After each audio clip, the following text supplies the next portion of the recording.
Bom, introdução ao Maven.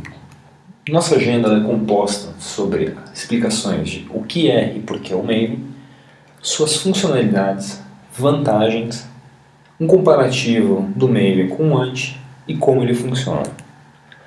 O que é e por que o Maven? Bom, o Maven foi uma ferramenta que foi criada para padronizar o processo de geração de build. Tá? Ele fica mais claro quando eu falo junto a respeito do porquê foi criado. No projeto Jakarta Turbine eles tiveram um grande problema na questão de geração de builds.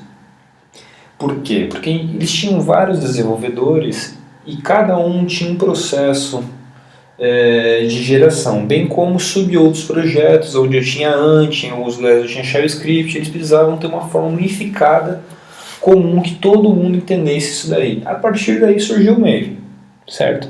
Então ele justamente surgiu para que eu conseguisse ter uma equalização desse processo de geração de builds. Quais que são as funcionalidades relacionadas ao Maven?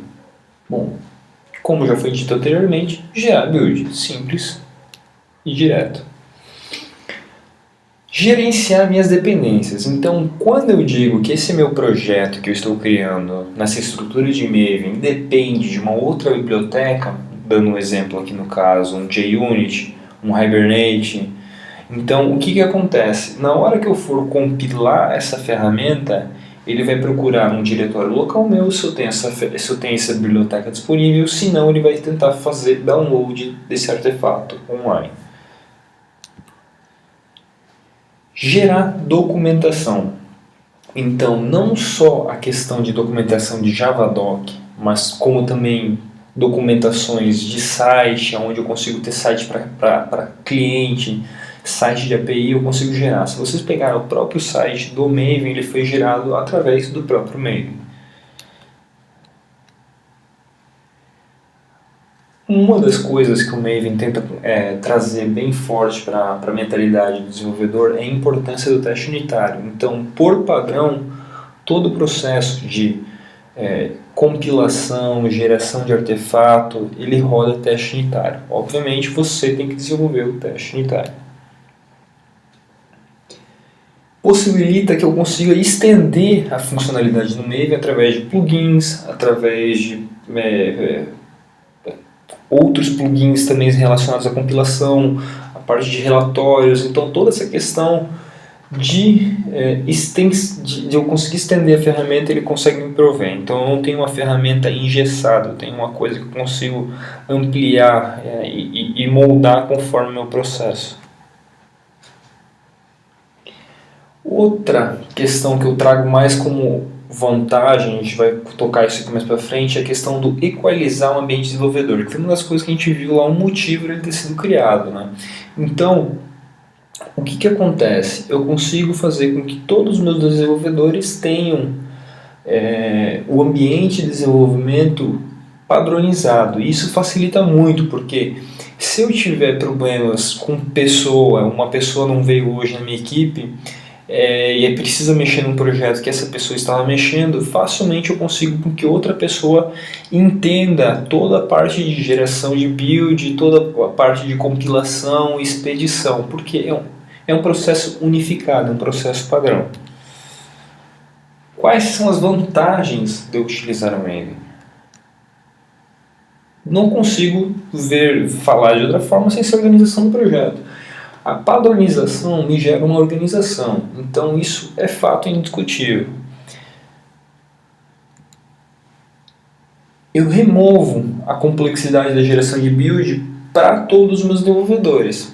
Eu não digo que eles não têm que conhecer como funciona a geração de build, como funciona a compilação, como funciona toda essa parte de background.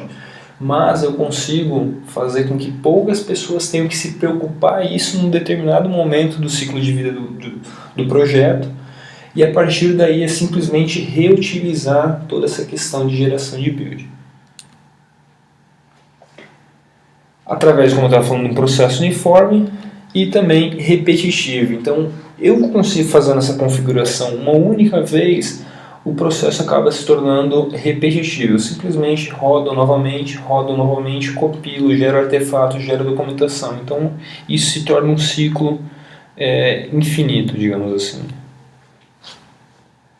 Bom, como a gente já tinha falado antes, que eu iria frisar, porque eu acho um ponto extremamente importante que a ferramenta me traz, é essa questão de o ambiente de desenvolvimento ser padronizado, tá? Não só desenvolvimento como produção.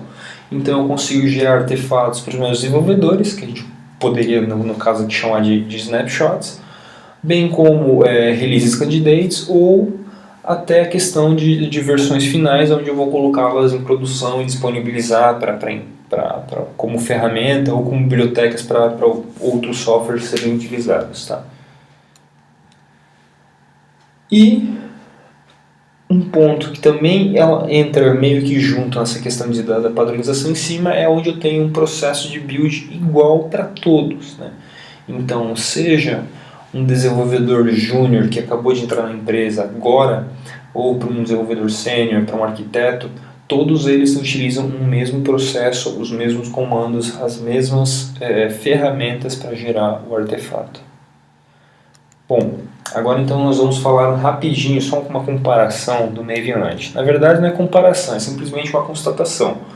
Maven não tem por objetivo substituir o Lunch. Isso aqui você vai acabar escutando muita gente falando, não, o Maven surgiu para substituir. Não, isso é inadmissível aceitar uma verdade dessa.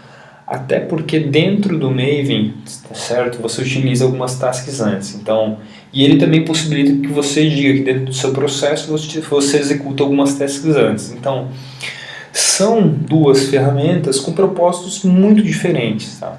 Onde eu tenho o Ant, que é uma caixa de ferramentas, e o Maven ele me traz um ecossistema, tá? Para padrões de infraestrutura. Onde eu consigo ter, ele me traz as características de visibilidade, reusabilidade, manutenibilidade e compreensibilidade da questão da geração dos meus artefatos.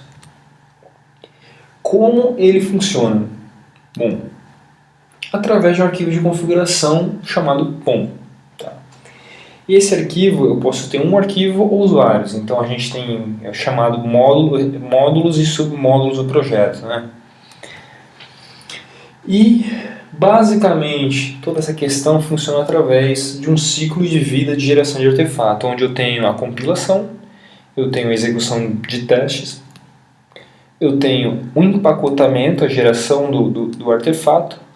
A instalação aqui, na verdade, não é instalar o artefato em si, no caso, digamos assim, eu gerei um executável, rodo na minha máquina, eu gerei um RPM e instalo ele na minha máquina. Não. Ele é capturar esse pacote que foi gerado no processo anterior e trazer ele para dentro de um repositório seu, onde você vai disponibilizar isso para outras bibliotecas na sua máquina poder utilizar. E aí a gente tem o processo de deploy, que seria basicamente o mesmo processo de instalação, só que em um servidor externo, certo? Então eu consigo disponibilizar esse pacote que eu gerei em uma outra máquina, que essa máquina vai estar disponível para outros usuários. Isso eu estou falando em casos de bibliotecas. Então no caso eu estou gerando uma lib para que seja disponível para outros projetos. Mas no caso, se eu estivesse trabalhando com uma aplicação web, ou se estivesse criando um WAR, um EAR, eu conseguiria fazer com que ele fizesse o deploy direto em algum servidor. Bom, a respeito da introdução, seriam esses os tópicos, e no próximo capítulo a gente vai ver algumas outras coisas a respeito da ferramenta.